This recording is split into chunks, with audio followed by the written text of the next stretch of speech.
volta já aqui com o Bem Assim. Olha só, pessoal, desde o início da pandemia, do novo coronavírus, em 2020, os serviços psicológicos mediados pelas tecnologias da informação e comunicação são utilizados no Hospital Escola Dr. Elvio Alto para diminuir a ansiedade e o estresse de pacientes internados na UTI. Quem vai contar mais pra gente sobre essa iniciativa agora aqui no estúdio é a psicóloga Karina Vasconcelos. Bom dia, Karina, seja muito bem-vinda aqui ao Bem Assim. Obrigada pela sua participação.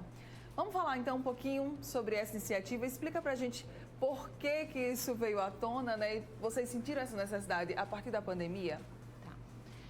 Bom, a crise do adoecimento, é uma crise normal que acontece, que a gente já espera, essa desorganização psíquica, emocional, social, onde o paciente, ele deixa de ser o sujeito e vira, e torna-se o paciente. Sim. E a despersonalização.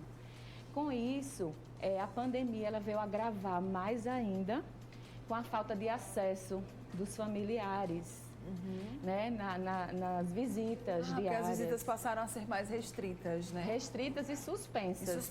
Com o avanço das fases, como foi para a fase vermelha, a gente suspendeu, como todos os hospitais, e há um distanciamento muito grande das famílias, um sofrimento das famílias e dos pacientes.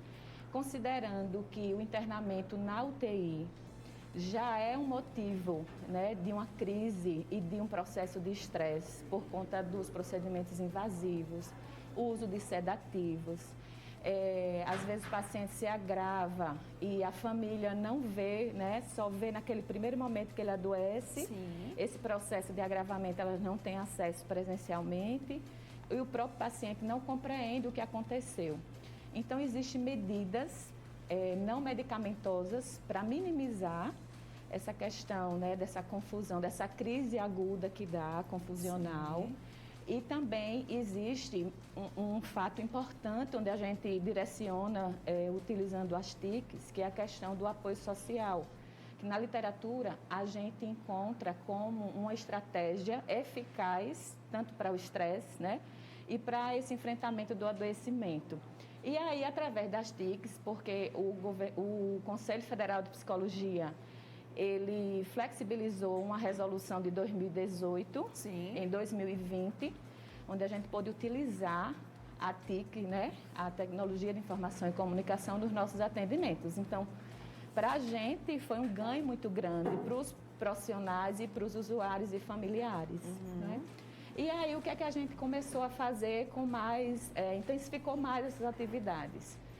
Os pacientes, quando estão na UTI, eles começam no processo de desmame, da sedação, da ventilação mecânica, e aí a gente intensifica diariamente essas medidas não medicamentosas, que é a estimulação cognitiva, afetiva e o respeito à singularidade do sujeito, onde a gente faz esse contato com as famílias diariamente, através de videochamadas. Mesmo os pacientes que estão sob sedação, já existem estudos que os pacientes com sedação, eles também são beneficiados, até porque existem memórias traumáticas, estudos que revelam memórias traumáticas após a internação do paciente na UTI.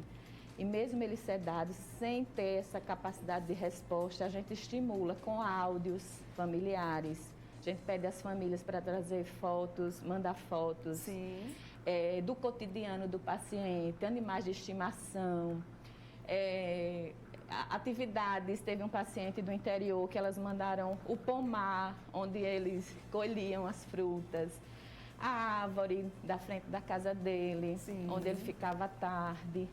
E a gente faz esse trabalho de estimulação, mostrando para ele. É importante que ele seja orientado, até porque a síndrome da UTI ou síndrome do teto branco, como é reconhecida,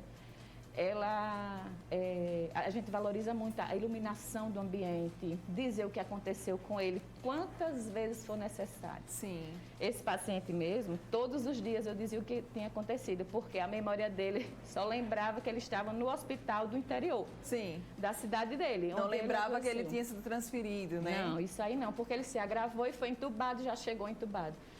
Aí eu dizia, sabe o que foi que aconteceu? Eu relatava a historinha dele todas as tardes, eu dizia isso, né, para ele.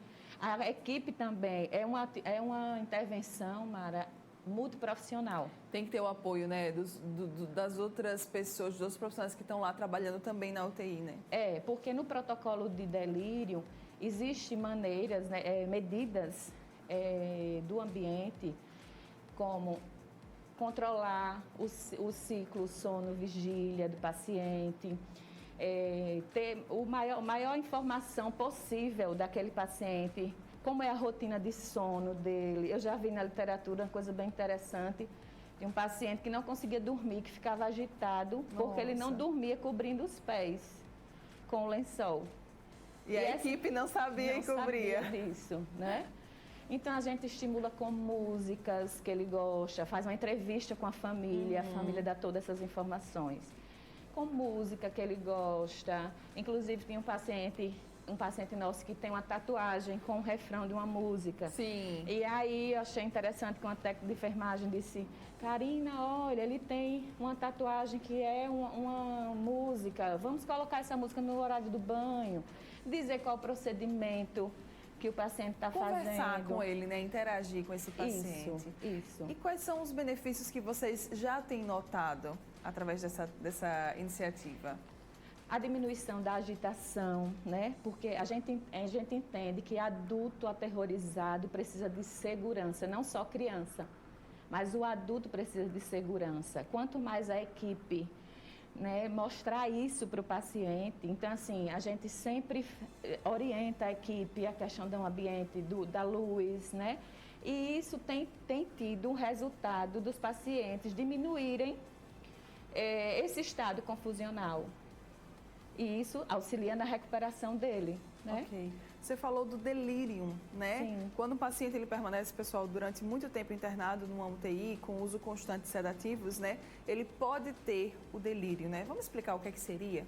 O delírio é uma síndrome confusional breve, aguda, de curso flutuante, né? Súbita, e que pode ter algumas características predisponentes para isso, tipo os idosos, algum sujeito que já tem um histórico de demência anterior, as doenças crônicas autoimunes. Sim. Mas também na literatura a gente vê jovens que também podem, né, ter delírio. O etilismo também é uma das causas, né, predisponentes. E tem os precipitantes, que são todas essas características do ambiente, da UTI, que a gente não sabe o que é dia, o que é noite, né? Os procedimentos invasivos, Sim. o uso de catéter, contenção, a gente evitar a contenção mecânica, né? Que o paciente fica contido. Isso tudo pode precipitar o delírio. Então, existem medidas medicamentosas Sim. e medidas não medicamentosas, e que toda a equipe precisa estar, né, conectada, organizada, para que o paciente ele tenha uma assistência adequada diante desses casos. Ótimo. Essa assistência, no caso, só acontece, né, com toda a equipe multidisciplinar, né, ajudando esse paciente a passar por esse período tão difícil. Ela só acontece na UTI ou também pode ter em casos fora UTI? Não, pode acontecer nas unidades de internação, inclusive até no ambulatório. Eu também trabalho no ambulatório especializado de infectologia, Sim. que a gente tem lá no HHA, onde a gente também, pelo uso das TICs, a gente faz reunião com família,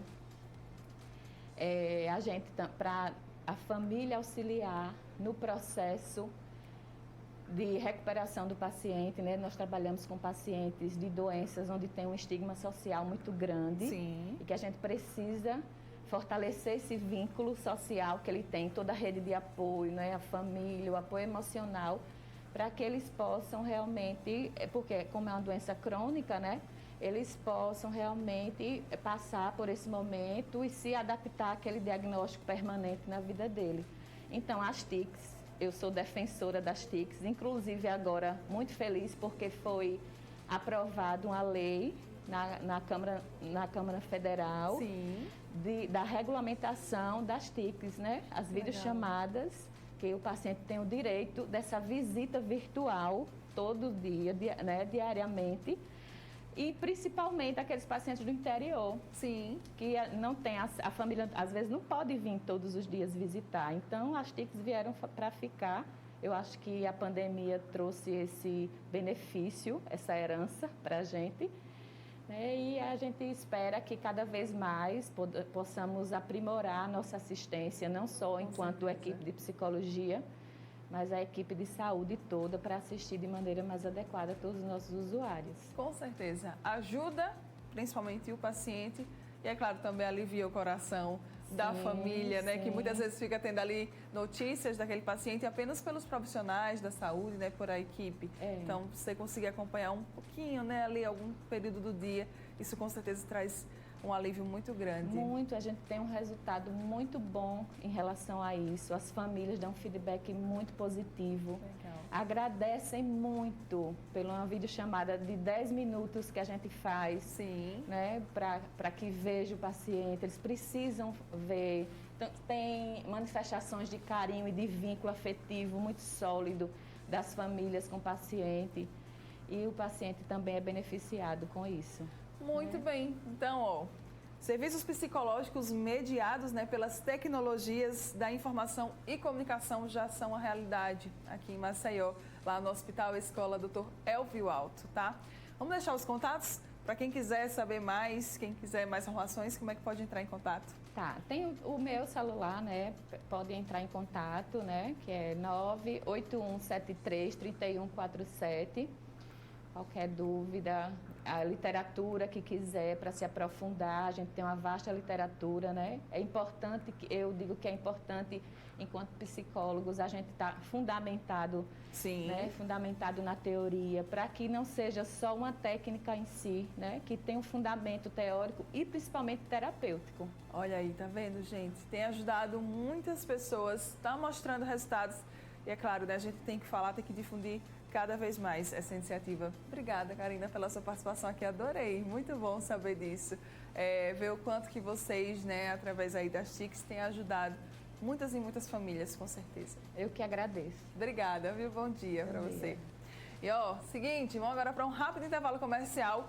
No próximo bloco, quando a gente voltar, nós vamos falar sobre sapatos de inverno. Sim, estamos no inverno.